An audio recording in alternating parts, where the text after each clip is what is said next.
देखो क्या देखना है आज, क्या क्या स्टार्ट करना है आज।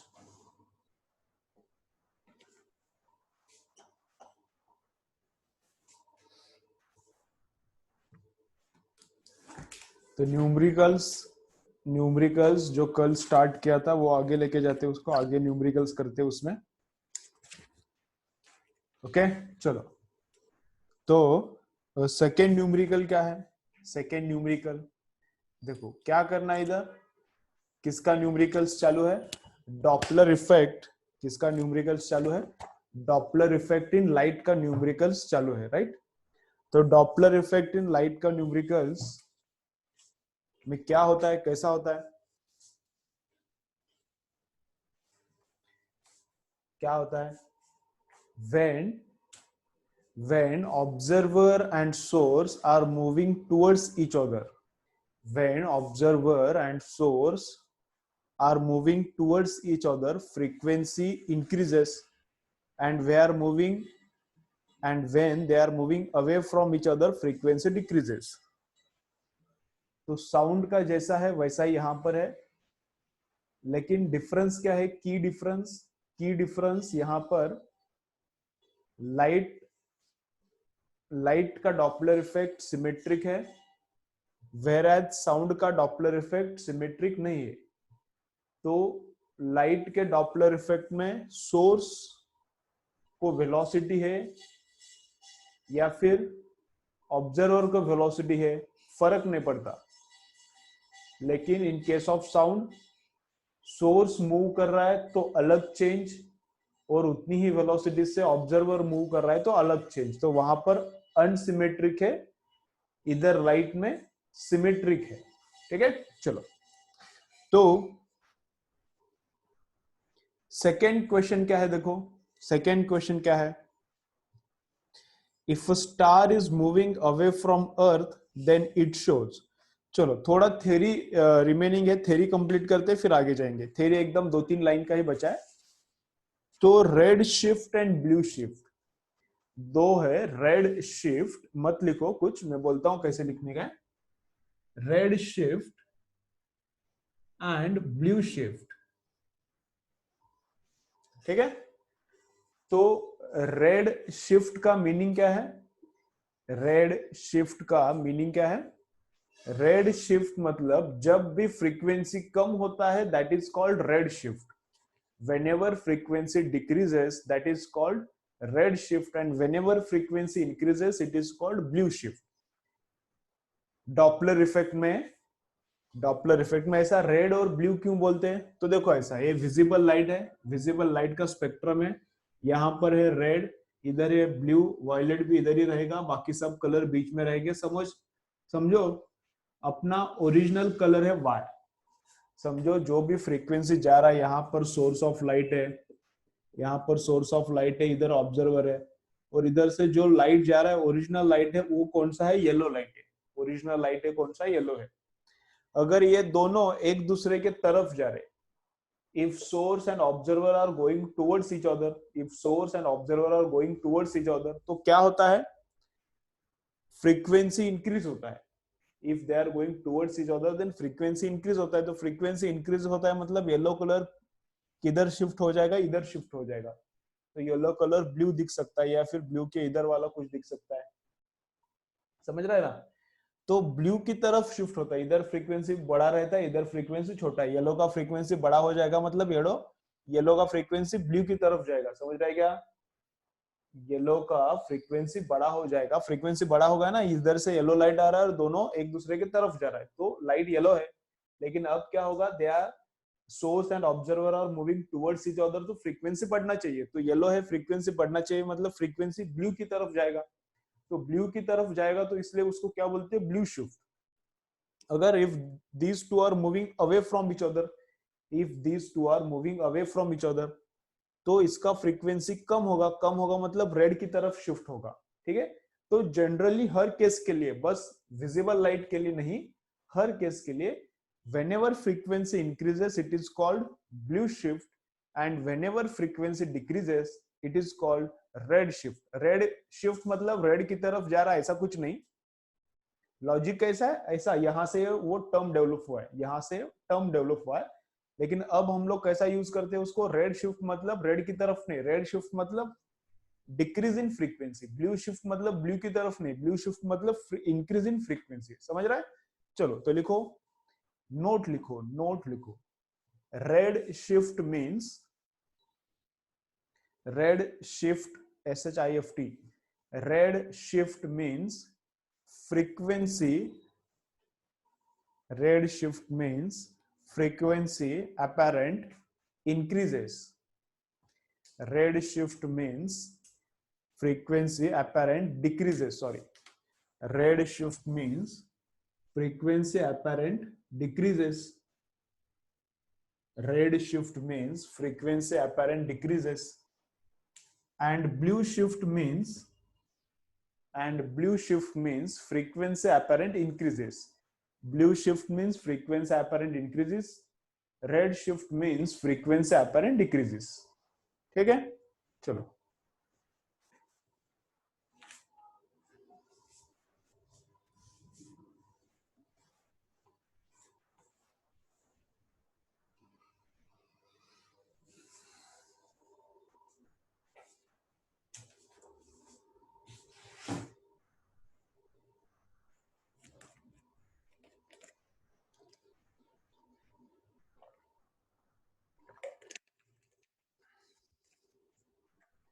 Red shift means frequency apparent decreases, blue shift means frequency apparent increases.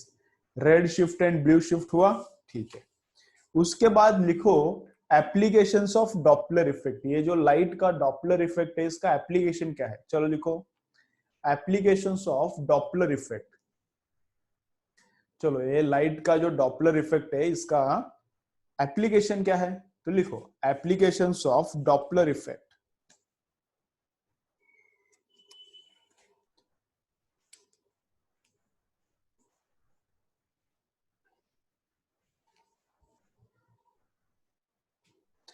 Applications of Doppler effect,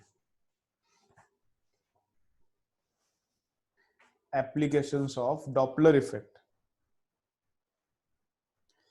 तो फर्स्ट एप्लीकेशन क्या है, ये applications of Doppler effect NCERT में नहीं है, लेकिन ये महाराष्ट्र बोर्ड बुक में है, HSC बोर्ड बुक में है। तो क्या क्या एप्लीकेशन है डॉपलर इफेक्ट का, तो फर्स्ट एप्लीकेशन लिखो, applications of Doppler effect number 1, applications of Doppler effect number 1, तो क्या है, to find out velocities of galaxies, to find out velocities of galaxies, to find out velocities of galaxies,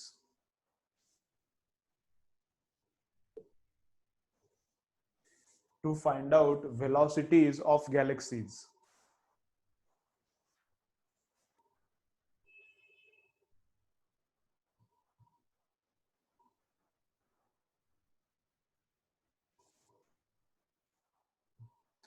to find out velocities of galaxies, जैसा कल example किया था, कल के example में क्या हुआ था, गैलेक्सी वॉज गोइंग अवे, तो गैलेक्सी से जो लाइट आ रहा था, Galaxy was going away from the earth, तो गैलेक्सी से जो लाइट आ रहा था उसका फ्रीक्वेंसी में चेंज हुआ, उसका लैम्बडा में चेंज हुआ।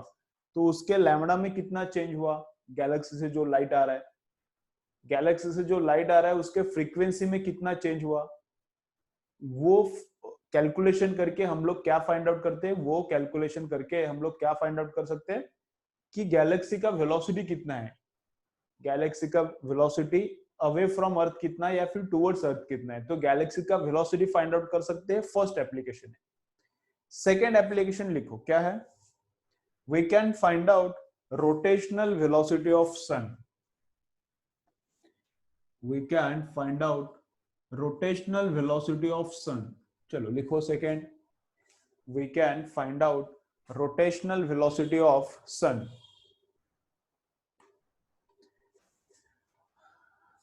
we can find out rotational velocity of sun। we can find out rotational velocity of sun.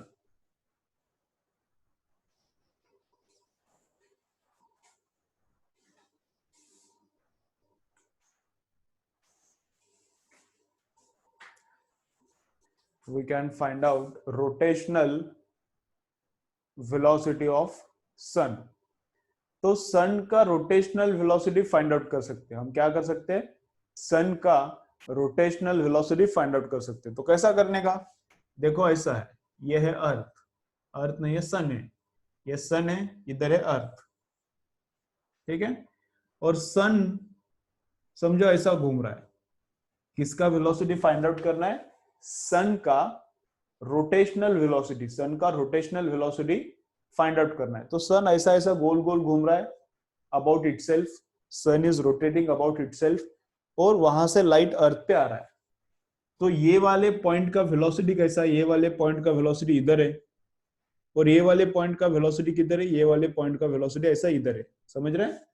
Tangential रहता है ना वेलोसिटी सर्कुलर मोशन में। ये सन गोल गोल घूम रहा है, ये सन गोल गोल घूम रहा है, तो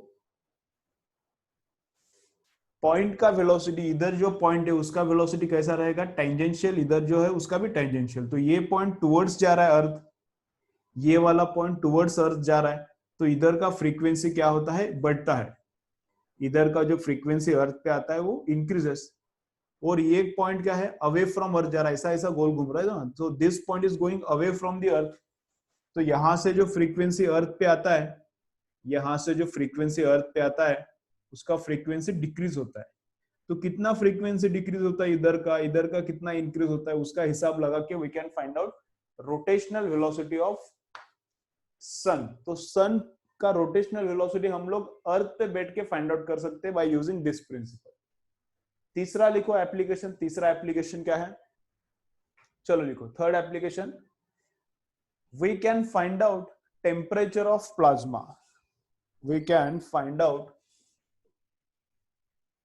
temperature of plasma. We can find out temperature of plasma.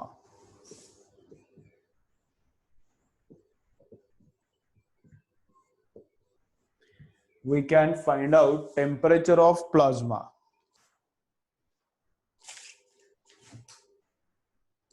We can find out temperature of plasma. Plasma मतलब क्या रहता है? लिखा we can find out temperature of plasma. तो प्लाज्मा मतलब क्या रहता है? प्लाज्मा मतलब फोर्थ स्टेट है, सॉलिड लिक्विड जैसा है, सॉलिड लिक्विड गैस, और फोर्थ स्टेट क्या है? प्लाज्मा। तो प्लाज्मा एक स्टेट है। प्लाज्मा में क्या रहता है? न्यूक्लियस, एंड न्यूक्लियस के अबाउट रोटेट होने वाला इलेक्ट्रॉन अलग अलग प्रेजेंट रहता है। क्या होता है इसमें? न्यूक्लियस और न्यूक्लियस के अराउंड घूमने वाला इलेक्ट्रॉन, ये एक जगह पे नहीं रहते, अलग अलग होता है। मतलब क्या? अपना न्यूक्लियस अलग घूम रहा है उसका, और उसका जो ऑर्बिटिंग इलेक्ट्रॉन से वो बाजू में आता है, वो अपना अपना घूम रहा है। तो इलेक्ट्रॉन्स अपना अपना घूम रहा है इधर, और उसमें ही बहुत सारा न्यूक्लियाई भी अपना अपना घूम रहा है। लेकिन इलेक्ट्रॉन न्यूक्लियस के अराउंड गोल गोल गोल नहीं फिर रहा। इलेक्ट्रॉन न्यूक्लियस के अराउंड राउंड्स नहीं कर रहा। इलेक्ट्रॉन अपना अपना घूम रहा है, न्यूक्लियस अपना अपना घूम रहा है, ऐसा उसको वो रहता है प्लाज्मा। ठीक है? प्लाज्मा बायोलॉजी का और इधर का सेम नहीं है। प्लाज्मा बायोलॉजी का इधर का सेम नहीं है, इधर अलग रहता है। इधर क्या रहता है?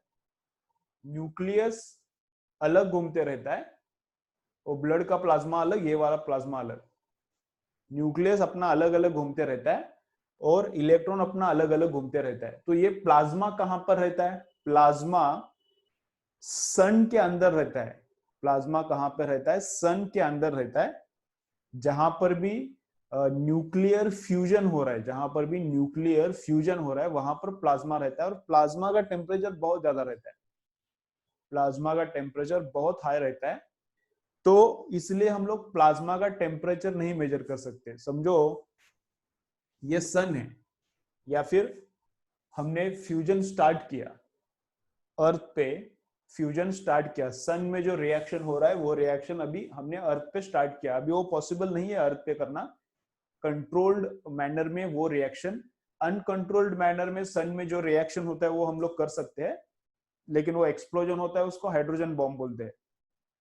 लेकिन कंट्रोल्ड फैशन में, कंट्रोल जैसा न्यूक्लियर रिएक्टर रहता है वैसा हाइड्रोजन रिएक्टर भी प्रोड्यूस हो सकता है, लेकिन अब तक पॉसिबल नहीं हुआ। क्यों पॉसिबल नहीं हुआ देखो, तो जो सन में रिएक्शन होता है, जो सन में रिएक्शन होता है उसके लिए प्लाज्मा रिक्वायर्ड है, उसके लिए प्लाज्मा रिक्वायर्ड है। और प्लाज्मा का टेम्परेचर क्या रहता है, बहुत ज्यादा रहता है, 5000 10,000 बहुत कुछ ज्यादा रहता है। अभी इतना मुझे रट्टा नहीं है, लेकिन प्लाज्मा का टेम्परेचर कितना रहता है, बहुत ज्यादा रहता है, 10⁻⁶ 10⁻⁷ कुछ तो रहेगा। ओके, तो प्लाज्मा के जो अंदर का टेम्परेचर, इधर सन के जो अंदर का टेम्परेचर है बहुत ज्यादा है, तो वो at that temperature plasma is present, और at that temperature hydrogen hydrogen का कॉम्बिनेशन होके हेलियम बनता है और एनर्जी प्रोड्यूस होता है। तो क्या एम क्या है अपना, काम क्या करना है, we have to measure temperature of the plasma. क्या करना है, we have to measure temperature of the plasma. अब प्लाज्मा का टेम्परेचर मेजर करना है तो उधर थर्मामीटर अंदर डालना पड़ेगा। तो इधर थर्मामीटर डाला तो जिस भी मटेरियल का थर्मामीटर है वो आइदर बर्न हो जाएगा या फिर वो मेल्ट हो जाएगा। थर्मामीटर तुम लोग किसका भी बनाओ, ग्लास का बनाओ, आयरन का बनाओ, किसका भी बनाओ, आइदर वो मटेरियल बर्न हो जाएगा इस टेम्परेचर पे, या फिर इस टेम्परेचर पे वो मटेरियल इटसेल्फ प्लाज्मा बन जाएगा, मेल्ट हो जाएगा। तो इसलिए प्लाज्मा का टेम्परेचर थर्मामीटर से मेजर करना पॉसिबल नहीं है। प्लाज्मा का टेम्परेचर थर्मामीटर से मेजर करना पॉसिबल नहीं है, और इसीलिए भी रिएक्टर के अंदर कंट्रोल्ड मैनर में ये रिएक्शन करना पॉसिबल नहीं है। रिएक्टर बनाया और इसके अंदर ये रिएक्शन चालू किया, तो टेम्परेचर इतना लगता है, तो इतने टेम्परेचर पे जिस भी मटेरियल से रिएक्टर बनाया, इतने टेम्परेचर पे जिस भी मटेरियल से वो रिएक्टर बनाया, तो रिएक्टर खुद मेल्ट हो जाएगा या फिर बर्न हो जाएगा। समझ रहा है? तो इसलिए कंट्रोल्ड मैनर में हाइड्रोजन का रिएक्शन करना, हाइड्रोजन का फ्यूजन करना पॉसिबल नहीं है। लेकिन अनकंट्रोल किया तो चलता है, मेल्ट होने दो, क्या है, सब जल जाएगा। तो हाइड्रोजन बॉम्ब पॉसिबल है, अभी है, शायद अमेरिका के पास है, एक दो रशिया के भी पास रहेगा। हाइड्रोजन बॉम्ब पॉसिबल है, लेकिन हाइड्रोजन का कंट्रोल्ड रिएक्शन पॉसिबल नहीं है। हाँ, तो अपन किधर थे, तो सन के अंदर temperature is very high, sun के अंदर प्लाज्मा है, to measure its temperature thermometer से करना इज नॉट पॉसिबल। तो क्या करते हैं, तो ये यूज करके, क्या यूज करने का, डॉपलर इफेक्ट यूज करके हम लोग इसके अंदर कितना टेम्परेचर है वो फाइंड आउट कर सकते हैं। तो ये जो टेम्परेचर साइंटिस्ट लोगों ने कैलकुलेट किया है, सन के अंदर इतना टेम्परेचर है, वो क्या थर्मामीटर डाल के मेजर नहीं किया, वो डॉपलर इफेक्ट से ही कैलकुलेट किया है। तो कैसे कैलकुलेट करते हैं, तो ये फॉर्मूला हो जाएगा केटीजी में, ये फॉर्मूला क्या किधर हो जाएगा, केटीजी में हो जाएगा। तो कैसा करते हैं देखो, velocity of gas molecules and temperature का रिलेशन रहता है ऐसा। इसके अंदर जो गैस का मॉलिक्यूल्स है या फिर जो इलेक्ट्रॉन्स है या फिर जो न्यूक्लिया है, उनका जो भी वेलोसिटी है, वेलोसिटी एंड टेम्परेचर, इसका रिलेशन ऐसा रहता है। वो ये relation KTG, kinetic theory of gases chapter में हो जाएगा। तो अगर ये अंदर का मॉलिक्यूल्स का वेलोसिटी पता चला तो टेम्परेचर पता चलता है, अंदर का जो मॉलिक्यूल्स है उसका वेलोसिटी पता चला तो उसका टेम्परेचर भी हम लोग पता कर सकते हैं। तो वेलोसिटी किधर से पता करने का, तो यहां से जो लाइट बाहर आ रहा है, यहां से जो लाइट बाहर आ रहा है उसका change in frequency find out करने का। एकदम शॉर्ट में बता रहा हूं, डीप में अपन को है भी नहीं।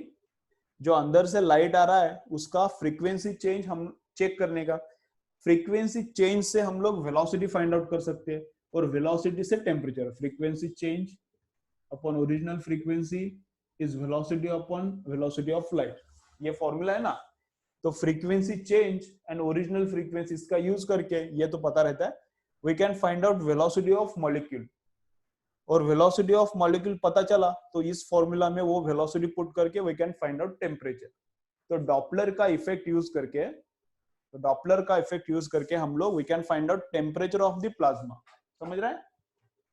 ये क्या बताया मैंने, अंडरस्टैंडिंग हुआ है तो अच्छा है, नहीं हुआ तो टेंशन मत लो, इतना ही सेंटेंस याद रखो। क्या? To measure temperature of the plasma, to measure temperature of the plasma Doppler effect is used. ठीक है, चलो तीसरा हो गया क्या? तीसरा लिखा गया, देखो, to measure temperature of the plasma Doppler effect is used. ठीक है, चलो, तो वो जो सेंटेंस लिखा नंबर 3 का, उसके नीचे ये फॉर्मूला लिखो। नंबर 3 जो भी सेंटेंस लिखा है उसके नीचे ये फॉर्मूला लिखो। ठीक है,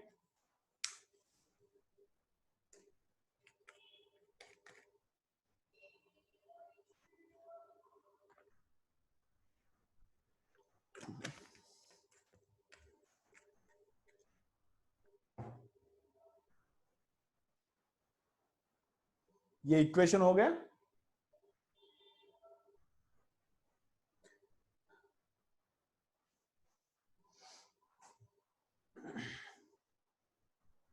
चलो, तो उसके नीचे लिखो क्या? फ्रॉम द फ्रीक्वेंसी चेंज, चलो लिखो उसके नीचे क्या है। From the frequency change we can find out velocity, from the frequency change we can find out velocity, we can find out velocity of nuclei from the frequency change, we can find out velocity of the nuclei, we can find out velocity of the nuclei, and from velocity we can find out temperature of the plasma. From frequency change we can find out velocity of nuclei, and from velocity of nuclei we can find out temperature of plasma, and from velocity of nuclei we can find out temperature of plasma.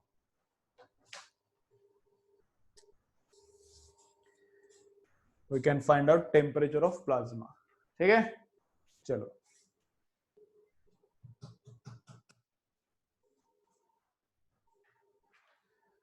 Okay, तो इतना ही theory बचा था, बाकी का भी numericals, आगे क्या क्या है न्यूमेरिकल से देखते हैं। चलो आगे जाने का,